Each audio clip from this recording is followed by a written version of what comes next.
मैं मिथिलेश सिंह। नमस्कार सभी को। बच्चों, कैसे हैं आप सब? मुझे ईश्वर पर पूर्ण विश्वास है कि उनकी कृपा से आप सभी अपने परिजनों के साथ खुश व स्वस्थ होंगे। तो बच्चों, अब हम अपने आराम व आलस्य को छोड़ते हुए अपने मुख्य कार्य पठन पाठन की ओर चलते हैं। बहुत आराम कर लिया, बहुत हमने जो है आलस कर लिया। अब हम अपनी पढ़ाई की ओर, क्योंकि हमारा मुख्य कार्य है पढ़ना और पढ़ाना, तो अब हम उसकी ओर चलते हैं।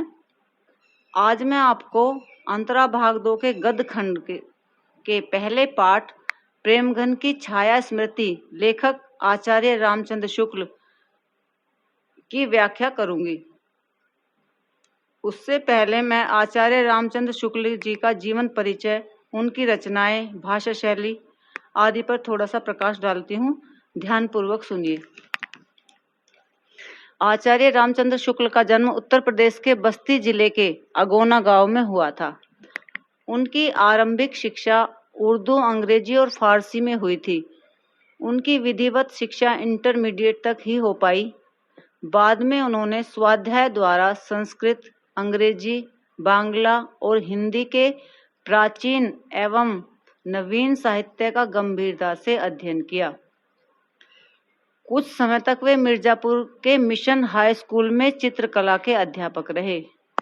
सन 1905 में वे काशी नागरी प्रचारिणी सभा में हिंदी शब्द सागर के निर्माण कार्य में सहायक संपादक के पद पर नियुक्त होकर काशी आ गए और बाद में काशी हिंदू विश्वविद्यालय में हिंदी के प्राध्यापक बने। बाबू श्याम सुंदर दास के अवकाश ग्रहण करने के बाद वे हिंदी विभाग के अध्यक्ष पद पर कार्य करते रहे और इसी पद पर कार्य करते हुए यहीं उनका निधन हुआ। काशी ही उनकी कार्यस्थली रही। उनका निधन 1941 ईस्वी में काशी में हुआ। आचार्य रामचंद्र शुक्ल हिंदी के उच्च कोटि के आलोचक, इतिहासकार और साहित्य चिंतक हैं।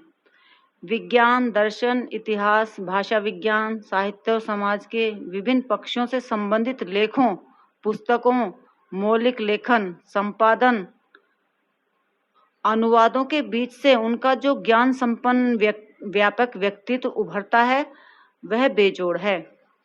उन्होंने भारतीय साहित्य की नई अवधारणा प्रस्तुत की और हिंदी आलोचना का नया स्वरूप विकसित किया। हिंदी साहित्य के इतिहास को व्यवस्थित करते हुए उन्होंने हिंदी कवियों की सम्यक समीक्षा की तथा इतिहास में उनका स्थान निर्धारित किया। आलोचनात्मक लेखन के अलावा उन्होंने भाव और मनोविकार संबंधी उच्च कोटि के निबंधों की भी रचना की। अब उनकी भाषा शैली देखिए। शुक्ल जी की गद्य शैली विवेचनात्मक है, जिसमें विचारशीलता, सूक्ष्म तर्क योजना तथा सहृदयता का योग है। व्यंग और विनोद का प्रयोग करते हुए वे अपनी गद्य शैली को जीवंत और प्रभावशाली बनाते हैं। उनके लेखन में विचारों की दृढ़ता, निर्भीकता और आत्मविश्वास की एकता मिलती है। उनका शब्द चयन और शब्द संयोजन व्यापक है, जिसमें तत्सम शब्दों से लेकर प्रचलित उर्दू शब्दों तक का प्रयोग दिखाई देता है। अत्यंत सारगर्भित, विचार प्रधान, सूत्रात्मक वाक्य रचना उनकी गद्य शैली की एक बड़ी विशेषता है। सारगर्भित का मतलब है जिसमें बहुत ज्यादा रहस्यमय शैली, बड़े अच्छे से विचारों वाली, विचार प्रधान और सूत्रात्मक जिसमें सूत्रों का प्रयोग हुआ वो शैली। ठीक है।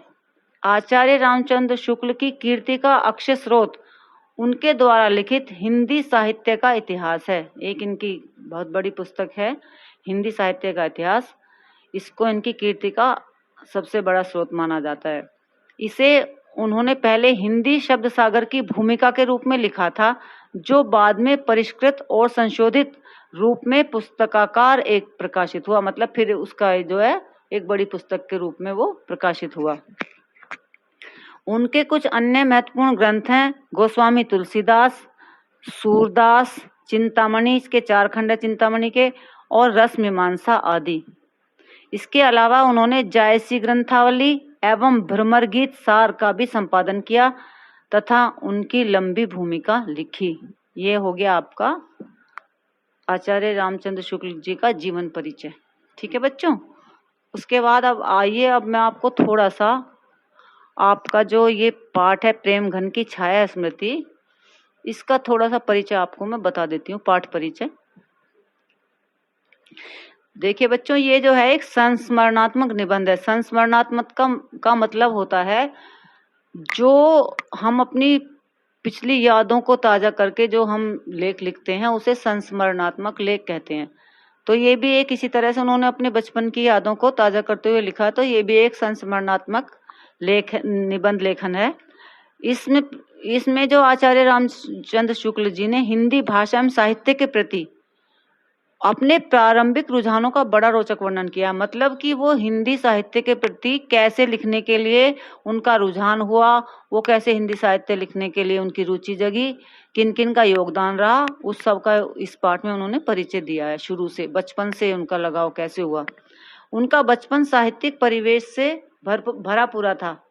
बाल्यावस्था में ही किस प्रकार भारतेंदु एवं उनके मंडल के अन्य रचनाकारों विशेषतः प्रेमघन के सानिध्य में शुक्ल जी का साहित्याकार आकार ग्रहण करता है। मतलब वो साहित्य सृजन की ओर कैसे उनका मतलब ध्यान हुआ, कैसे रुझान हुआ उसकी तरफ आकार ग्रहण करता, उसकी अत्यंत मनोहारी झांकी उन्होंने इस पाठ में प्रस्तुत की है हमारे सामने। प्रेमघन के व्यक्तित्व ने शुक्ल जी की समवयस्क मंडली को किस प्रकार प्रभावित किया। प्रेमघन भी एक लेखक हैं बहुत बड़े हिंदी के। उनके व्यक्तित्व ने शुक्ल जी की समवयस्क मतलब उनके समान एज के जितने भी लेखक थे या जितने उनके मित्र थे उनको किस तरह से प्रभावित किया और हिंदी के प्रति किस प्रकार आकर्षित किया, तथा किसी रचनाकार के व्यक्तित्व निर्माण आदि से संबंधित पहलुओं का बड़ा ही चित्त आकर्षक यानी चित्त को आकर्षित करने वाला चित्रण इस निबंध में किया गया है। ठीक है बच्चों। तो इसमें हम जो हैं ये जो हमारे आचार्य रामचंद्र शुक्ल जी हैं, इन्होंने ये आत्मकथा की तरह से एक लिखा हुआ है।